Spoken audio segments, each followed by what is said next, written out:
support themselves financially and to make positive contributions to U.S. society. This process begins with Congress passing a bill to end chain migration and also end the visa lottery.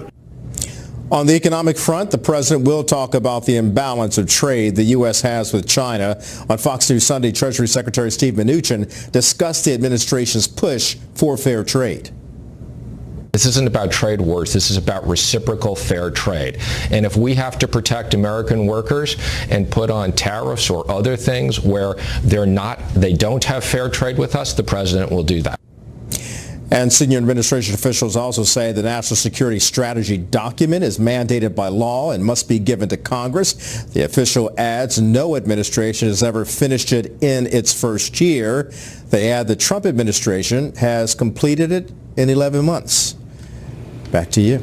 Okay. Kelly, thank you so much. All right, today kicks off a big week on Capitol Hill. Investigators from our nation's top agencies will be grilled about allegations of bias within the FBI and the Department of Justice. Now everyone is asking, will President Trump fire special counsel Robert Mueller? Todd Pyro joins us with the answer to that and the latest in the investigation that is changing by the day. What's going on, Todd? Carly and Rob, great to see you. First up, Bruce Ohr. He is expected to testify today in a closed-door hearing before the Senate Intelligence Committee.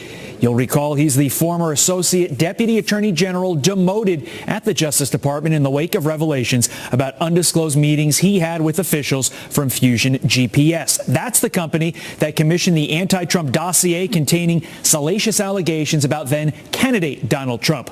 Ohr's wife, Nellie Ohr, worked at Fusion GPS, specifically on Trump-related issues. And tomorrow, it's Deputy FBI Director Andrew McCabe. He will appear before the House Intelligence Committee, where Republicans on the panel are likely to grill him about Bruce Ohr and FBI agent Peter Strzok. Of particular interest is a text from Strzok that makes an apparent reference to a conversation in August 2016 in McCabe's office, cryptically referencing an insurance policy if Trump won the election. With this as the backdrop, President Trump was asked yesterday about rumors he will fire Russia special counsel Robert Mueller. No, I'm not. No. But there's still the slew of Trump transition team emails obtained by Mueller as part of the probe, which Trump team lawyers say were obtained illegally. It's not looking good. It's quite sad to see that. So my people were very upset about it. There's no collusion whatsoever, but a lot of lawyers thought that was pretty sad. Mueller's team defended their possession of the emails, saying they were legally obtained in the course of an ongoing criminal investigation. Robin, Carly, back to you. Okay, Todd, thank you so much. All right, Debbie Wasserman Schultz also set to face tough questions on Capitol Hill today. CNN reports the Florida Congresswoman will be interviewed by the House Intelligence Committee as part of its Russia probe. Wasserman Schultz resigned as DNC chair last July after leaked emails revealed that party officials were favoring Hillary Clinton to be the nominee instead of Bernie Sanders. She has also denied knowing about an arrangement for the DNC to help to fund the anti-Trump Russia dossier. The worldwide effort to nullify President Trump's historic Jerusalem decision is intensifying today. The United Nations Security Council is expected to vote on a measure from Egypt that would void the declaration of the ancient city as the capital of Israel. But the U.S. is expected to veto that. If that happens, the proposal may go to the UN General Assembly at that point. The vote comes after President Trump announced plans to move the U.S. Embassy from Tel Aviv to Jerusalem. A U.S. soldier killed in an ambush by Islamic State fighters fought until the very end and died in a hail of gunfire. Two senior defense officials tell Fox News Sergeant LaDavid Johnson was not executed or captured in the attack in Niger, as previous reports suggested. A military investigation found the 25-year-old was shot nearly 18 times. 3 other American soldiers, including two Green Berets, died in that attack. A fallen hero remembered as loved ones line the streets to say goodbye to to San Diego firefighter Corey Iverson, who died battling that historic Thomas wildfire. The procession of first responders covering nearly 200 miles through Ventura and Orange counties. Iverson has been with the department since 2009 and leaves behind a 2-year-old daughter and a pregnant wife. A GoFundMe page for his family has already raised more than $400,000. The massive Thomas fire has scorched more than 400 square miles and is about 45% contained. Yikes. Huge fire. All right, just days after allegations of workplace misconduct, the embattled owner of the Carolina Panthers is selling his team. In a statement issued on Sunday, he said, quote, "I believe that it is time to turn the franchise over to new ownership. Therefore, I will put the team up for sale at the conclusion of this NFL season." Rapper Sean Diddy Combs says he wants to buy the team and then sign former quarterback Colin Kaepernick. 10 minutes after the hour, Congress poised to pass tax reform this week. Why they'll possibly need to do it without Senator John McCain. We are live in Washington next. Plus, bacon backlash. The CNN contributor now eating her words after calling a college student anti-Semitic over a costume. Now that student is responding. And the airport dance-off you don't want to miss. 2 little girls have now gone viral. Look at that.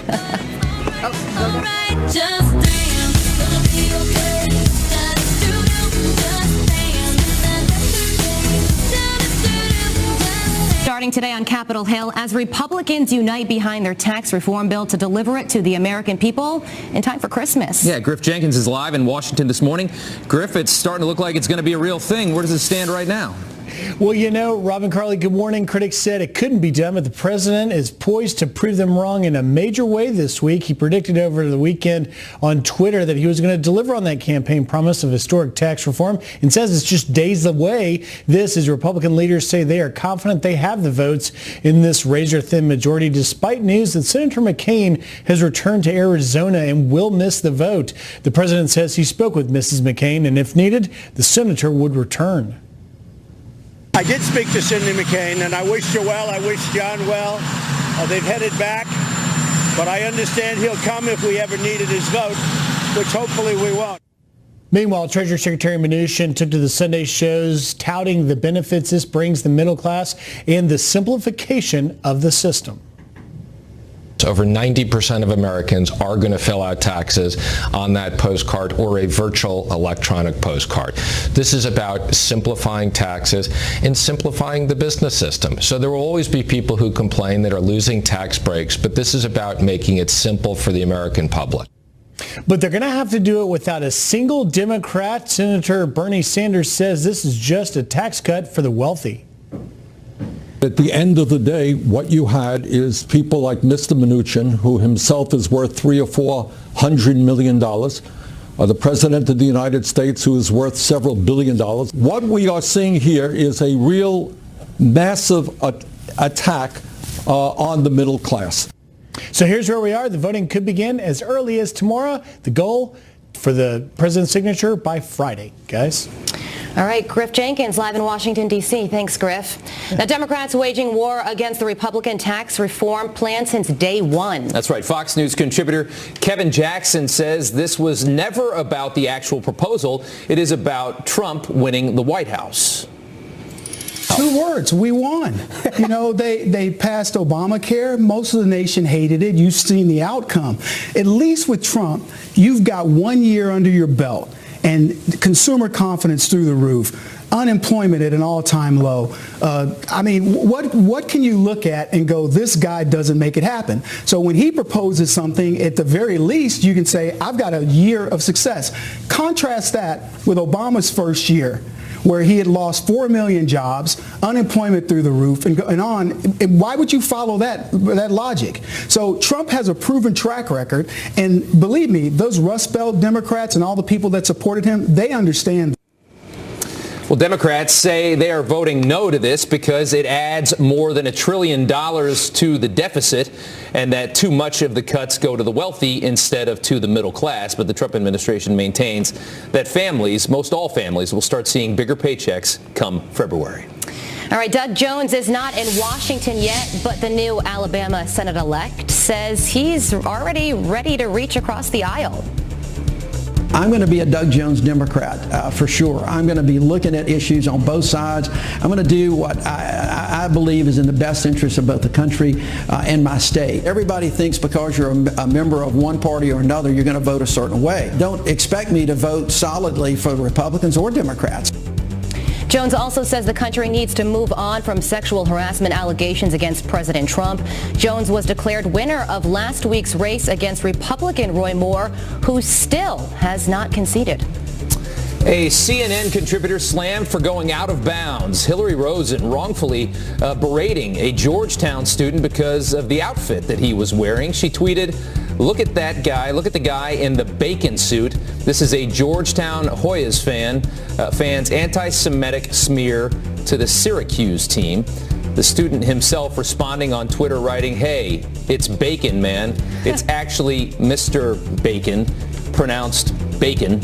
I don't know what that means, but it's just a fun costume. He's basically saying it's just a joke. It's a fun costume. Rosen writing back, "Awesome," pretending she's happy about this. "You found me. Thanks for telling me. I'm new to this school rivalry and got some bad info. I apologize," and took my tweet down. Okay, brilliant so move. Bacon should never be controversial for the record. It's not. Two key players set to testify on Capitol Hill this week amid bias claims within the Mueller probe. So who are they and what are their roles in all of this? Former CIA officer Buck Sexton here to break it all down next. Plus, liberal Hollywood taking aim at Congressman Darrell Issa, how the Republican representative is now firing back. That kind of looks just ain't for us.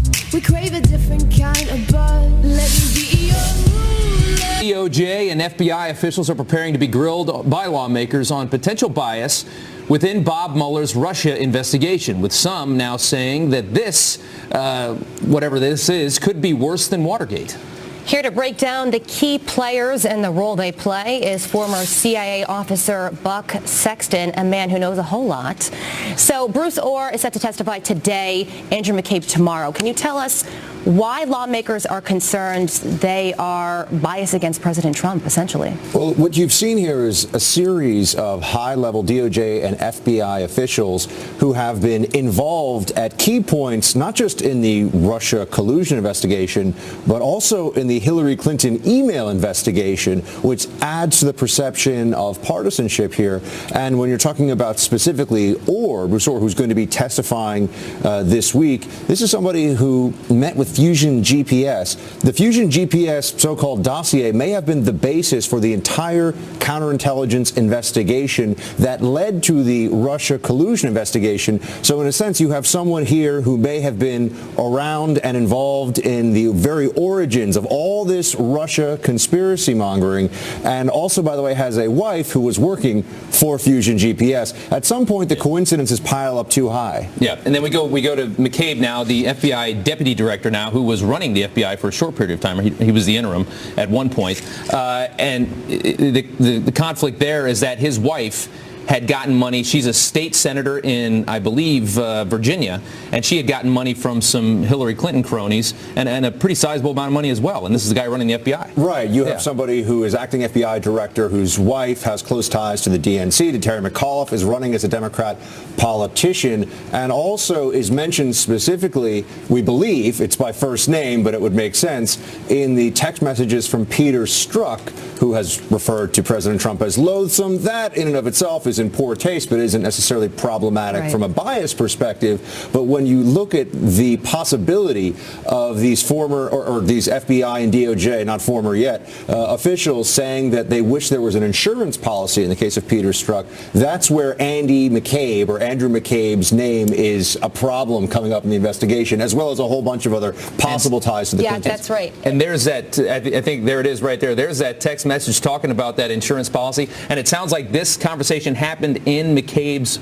office. Yes. They're talking about Andy, and this is the guy running the FBI. I think when you read that text, a fair-minded person would have to come away from it and say, hold on a second, what else could they be referring to? It's overwhelmingly likely they're talking about Andrew McCabe. So this isn't just people at the FBI. It's really important for everyone to understand that. These are people at the top level who could have very directly influenced the highest level of resource allocation and decisions made specifically about the Hillary Clinton email investigation and the Russia collusion collusion probe that has been ongoing. So this is all very concerning stuff. And that's not all. There are also other key players that come into this whole entire situation. Andrew Weissman being one of them. He praised Sally Yates, which could be deemed as some sort of bias against Trump as well. Explain that. Well, again, everything that we're looking at with these high-level officials, including Sally Yates, has to be viewed through the context of there were some very political decisions made, from the tarmac meeting with Loretta Lynch and Bill Clinton, to the Hillary Clinton no charges, to then the opening of the Russia collusion investigation, to the Flynn leaks. There's been all of these very politicized actions. And now we're seeing, and that's what's come out in the last week or so, that very senior level people already have a clear pro-Clinton, anti-Trump bias. And so in the case of Sally Yates, again, it's not that there's something that's inherently wrong in someone praising Yates. Weissman, who's a very senior DOJ guy, but what Yates did was grandstanding, and she shouldn't have been doing it. And it shows a leftist, anti-Trump, pro-Clinton, pro-Democrat bias, and so it just adds to the perception that this thing is rotten from the top down. And Yates was refusing to impose the travel ban, and that's why she was praised by Weissman. That's where it came from. And yeah, this all, I mean, you look at all this, the obsession with the Russia collusion investigation within the media and by Democrats, and all of a sudden we see just a few people at the FBI could have been, you know, working against this election to try and fix this election. I mean, it's incredible to see. This is a critical point, by the way. People talk about Trump's war with the intelligence community, which I used to be a member of. They will say that he's now at war with the FBI. That's a smear. It's not true. A vast majority, 99% of people, either the intel community or the FBI, are just doing the jobs they're supposed to do, which is national security, law enforcement, but a very high-level cabal, if you will, of bitter, formerly pro-Clinton or still pro-Clinton people at that level could turn an entire investigation, and that's what people are concerned about. It's a big deal. Yeah, Buck, thank you so much for coming on this morning. Great to see you guys. Thank you.